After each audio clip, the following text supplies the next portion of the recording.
अस्सलामुअलैकुम नाज़रीन, मैं हूं असलम खान और आप देख रहे हैं समा की खुसूसी ट्रांसमिशन। गुल प्लाजा में आतिश ज़दगी के बाद से समा अपने नाज़रीन को लम्हा ब लम्हा सूरत हाल से आगाह कर रहा है और हमारे रिपोर्टर्स दिन रात यहां पर कवरेज में मसरूफ़ हैं।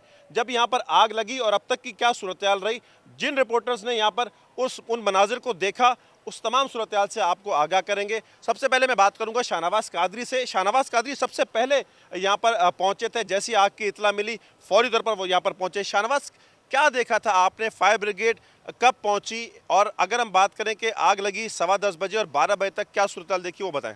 बिल्कुल ऐसा ही है कि सबसे पहले मैं यहाँ पर पहुँचा हूँ, हम लोग करीब ही मौजूद थे। जैसी इतला मिली हम लोग एमेजिना रोड की जानिब आए और जय वोको के करीब कब से पहुँचे तो देखा कि लंबी कतारें लगी हुई हैं। और हमने देखा कि अगर पैदल गाड़ी में अगर जाएंगे, डायरेक्ट ऐसे जाएंगे तो मुश्किल हो जाएगा, तो हम पैदल उतरे हैं और हमने दौड़ते हुए हाथ में कैमरा लिया और हम जय वोको की तरफ दौड़ते हुए गए तो देखा कि रास्ते में एक फायर ब्रिगेड की गाड़ी है, वो फंसी हुई है। अफरा तफरी का आलम है और बहुत सारे दुकानदार उतरे हुए हैं और एक दूसरे को फ़ोन करने की कोशिश कर रहे हैं। इस वजह से जो है रोड ब्लॉक हो गया है और फायर ब्रिगेड का एक्सेस नहीं हो पा रहा है। पीछे की जानिब तो फायर ब्रिगेड पहुंच चुकी थी, लेकिन जो सामने की जो जानिब है, जहां पर कहा जाता है कि गेट नंबर, गाड़ी थी पीछे भी एक गाड़ी पहले मौजूद थी, लेकिन जब सामने की जानिब अगर हम बात करें तो सामने की जो जानिब जो है लोग बहुत ज़्यादा थे, क्योंकि गेट नंबर 7 से काफ़ी सारे लोग निकले थे, पार्किंग से लोग ज़्यादातर निकले थे, तो इस जगह बहुत ज़्यादा रश था। और अगर फायर ब्रिगेड यहाँ पर टाइमली पहुँच जाती तो मुमकिन सूरत हाल बेहतर हो सकती थी। लेकिन ये हमने देखा कि लोग बहुत परेशान थे, चीखों की आवाज़ें आ रही थी और लोग जो उतर चुके थे अपने लोगों को पुकार रहे थे, फ़ोन करने की कोशिश कर रहे थे,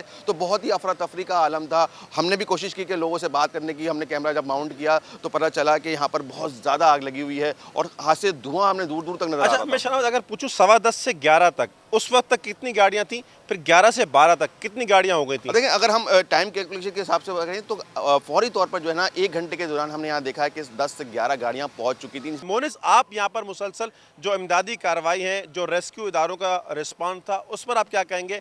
आपने अंदर जाकर के कवरेज भी की और छत के भी मनाजिर दिखाए थे, रेस्क्यू इदारों के बारे में ज़रा बताएं। देखिए असलम साहब, ये बड़ी बदकिस्मती है, इससे पहले भी बेशुमार हादसा हो चुके हैं, लेकिन जो सबसे ज़्यादा तनकीद की जाती रही है फायर ब्रिगेड की डिपार्टमेंट पे, वो टेक्निकल एक्सपर्टीज़, फिज़िकल फिटनेस पे तनकीद की जाती रही है।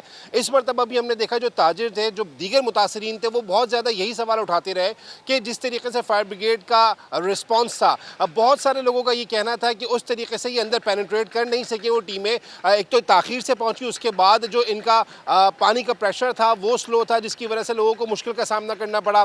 जो हमने एक मंजर ये भी देखा कि सीढ़ी लगा के लोग मुतासरीन को जो अंदर फंस गए तो उनको उतारने की कोशिश की गई, लेकिन वो सीढ़ी बिल्कुल टूटी और उसमें जो लोग थे वो नीचे गिर गए। तो ये जो टेक्निकल एक्सपर्टीज़ है, इन पर तवज्जो नहीं दी जाती और ये हम तकरीबन 14 साल गुजर चुके हैं सानिया बल्दिया को। उस वक्त भी हम रिपोर्टिंग पे थे, कवरेज हमने की थी, वहाँ पर बड़ा इतराज़ उठाया गया था कि काश कोई ऐसी मशीनरी या टूल्स होते कि किसी इमारत के कोने को तोड़ के अंदर दाखिल हुआ जा सकता। अभी भी हम मौजूद हैं, ये देखें, ये अब हम इसको तीसरा दिन हो गया है और यहाँ पर अभी जो बिल्डिंग है, जिस तरह इसको तोड़ा जा रहा है, मलबे को हटाया जा रहा है। चूँकि अभी मैं नवीज़ के पास भी जब बात करूँगा, 85 अफराद की लापता होने की बात हो रही है और 26 अभी तक लाशें मिली हैं। फरवा से हम बात करेंगे। फरवा, आप यहाँ पर मौजूद थी सुबह से ही, इतवार को हमने देखा कि आप यहाँ पर काम कर रही थी और आपके सामने ही बिल्डिंग गिरी थी, क्या हुआ था? बिल्कुल, रात भर जो है आग बुझाने की कोशिश की जा रही थी। हम सुबह जो है गुल प्लाज़ा के अकब में पहुंचे थे और रेस्क्यू एहलकारों की जानिब से रेस्क्यू एहलकारों की जानिब से यही कहा जा रहा था कि ये इमारत बहुत ज़्यादा मखदूश हो चुकी है और किसी भी वक्त गिर सकती है। तो लोगों को पीछे किया जा रहा था। वही लम्हा था जब बिल्डिंग मेरी आँखों के सामने गिरी और मेरे मुँह से वही अल्फाज निकले कि गिर गई, बिल्डिंग गिर गई। और बेसाख्ता वो अल्फाज थे और कोई ऐसी आँख नहीं थी जो अश्कबार ना हो। हर तरफ चीखों पुकार थी, एक ज़ोरदार धमाका हुआ और जब सामने की तरफ देखा तो बिल्डिंग जो है वो ज़मीन बोस हो चुकी थी। जो फैमिलीज़ थी जिनकी उम्मीदें थी कि शायद हमारे प्यारे यहाँ से ज़िंदा निकल आएंगे, उस ज़मीन के नीचे, उस मलबे के नीचे हमने उनकी वो उम्मीदें जो है वो दम तोड़ती नज़र आईं। बहुत फैमिलीज़ का मुझे बताएं आप। हम वहाँ पर आप देख रही थी कि आप ऐसी एक खातून थी जिसकी शायद शादी होने वाली आई थी, वो शॉपिंग करने आई थी, उससे आपने उनसे आपने बात की थी। और भी कुछ फैमिलीज़ के हवाले से बताएं, क्या मनाजिर थे उस वक्त? बिल्कुल, एक खातून थी जो किरण फातिमा नाम था, 22 साल खातून थी। वो अगले महीने उनकी शादी थी और वो शादी की शॉपिंग के लिए अपनी वालदा के साथ आई थी। वो अब तक उनका पता ना लग सका है। एक डॉक्टर आयशा थी जो हामला थी और उनकी भी अगले 2 महीने बाद जो है वो डिलीवरी थी।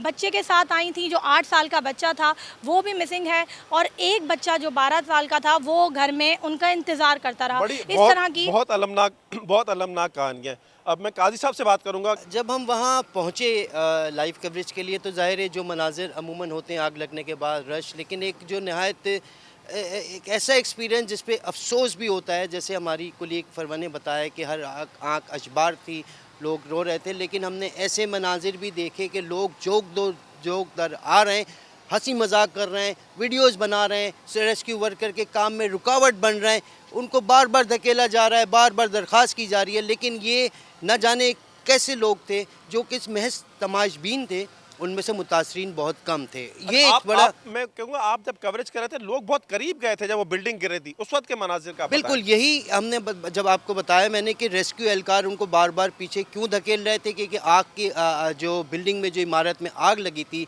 उसमें देखते हुए उन्होंने एक्सपर्ट ओपिनियन दिया था कि ये बिल्डिंग किसी वक्त भी इमारत मुनहदम हो सकती है, इसलिए वो कोशिश कर रहे थे कि सब लोग पीछे हों। उन्होंने अपने रेस्क्यू वर्कर को भी पीछे किया, लेकिन उसके बावजूद आवाम न जाने क्या देखना चाह रहे थे, वो करीब से करीब होते जा रहे थे। लेकिन रेस्क्यू एहलकारों ने बड़ी मेहनत और हिम्मत करके उनको पीछे किया, और इसी लम्हे जबकि हम ये चीज़ें सब बता रहे थे और ये लाइव कवरेज थे, तो वो समा के कैमरे ने वो मनाजिर भी अक्सबंद किए कि वो इमारत का एक हिस्सा जब गिरा है। नवीद, अब जो मिसिंग पर्सन है उनके हवाले से क्या है? 26 के बारे में बताया गया कि लाशें मिल गई हैं, और यहाँ पर क्या अब तक की सूरत हाल आपने देखी? जो रेस्क्यू वर्कर्स हैं उनके बारे में बताइएगा, इमदादी सरगर्मियाँ, और कोई एक भी आप मुझसे बता रहे थे कि एक शख्स को भी जिंदा नहीं निकाल सके।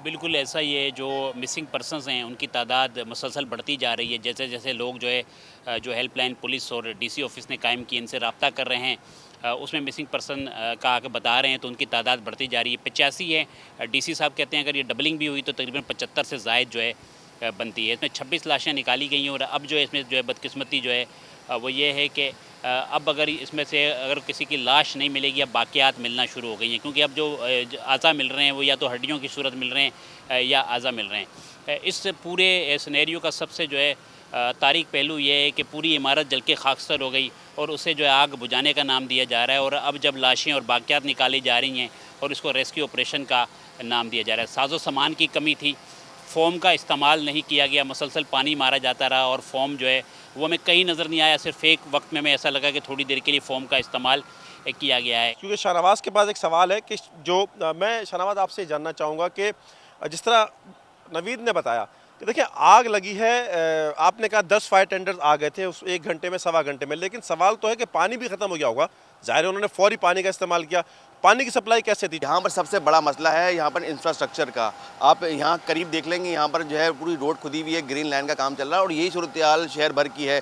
ट्रैफिक इतना जैम रहता है, कोई मुतबादिल यहाँ पर ब्रिज नहीं है, लोग फंसे हुए। तो यही वजह है कि पानी जो है बर वक्त नहीं पहुँच सका। मोनिस से मैं बात करूँगा। मोनिस, एक फायर सेफ्टी ऑडिट भी 2024 का हुआ जिसमें बड़ी तजावीज़ दी गई थी, उस पर मुख्तसरन बात कीजिएगा। देखिए असलम साहब, बिल्कुल KMC मेयर कराची के अहकामात पे फायर सेफ्टी ऑडिट हुआ था 2024 में, जिसमें 3 मेन आर्टरीज, जिसमें शारा फैसल, IA चुंडीगढ़ रोड और शारा कायदीन, जिसमें तारिक रोड का कमर्शियल एरिया भी शामिल है, वहाँ पे फायर सेफ्टी ऑडिट किया गया था। लेकिन उसके जो नताइज थे इंतहाई हौलनाक थे। 90% से ज़ायद इमारतों में फायर सेफ्टी प्रोटोकॉल्स का एहतमाम नहीं किया गया था। एमरजेंसी एग्जिट के ऊपर सवालात उठाए गए थे। लेकिन असल मसला इसके बाद शुरू होता है, जब आपको ये पता चल गया उसके बाद इम्प्लीमेंटेशन कहाँ है। इम्प्लीमेंटेशन कराना किसका काम था? वो उस पर भी कराने में, इम्प्लीमेंटेशन कराने में गवर्नमेंट नाकाम रही है, और अब तक यही सूरत हाल नज़र आती है। इस आग में आपने क्या देखा? मतलब पूरी इमारत आग की लपेट में आ गई थी, और शाहनवाज़ भी शायद इससे एग्री करेंगे कि ये चंद घंटों के अंदर ही इस इमारत को पूरी लपेट में ले लिया। ये कैसे हो गया? मतलब उसमें कुछ सामान किस तरह का रखा हुआ था, क्या हुआ ये?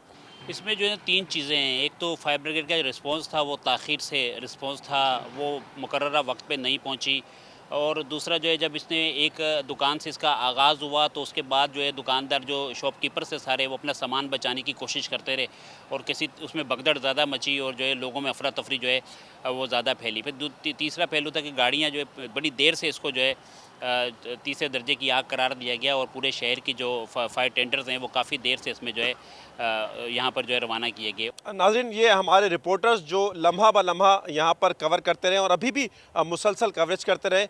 आपको गुल प्लाजा में जो सूरत हाल और जैसे जैसे अपडेट्स आती रहेंगी उससे आगाह करते रहेंगे। जी।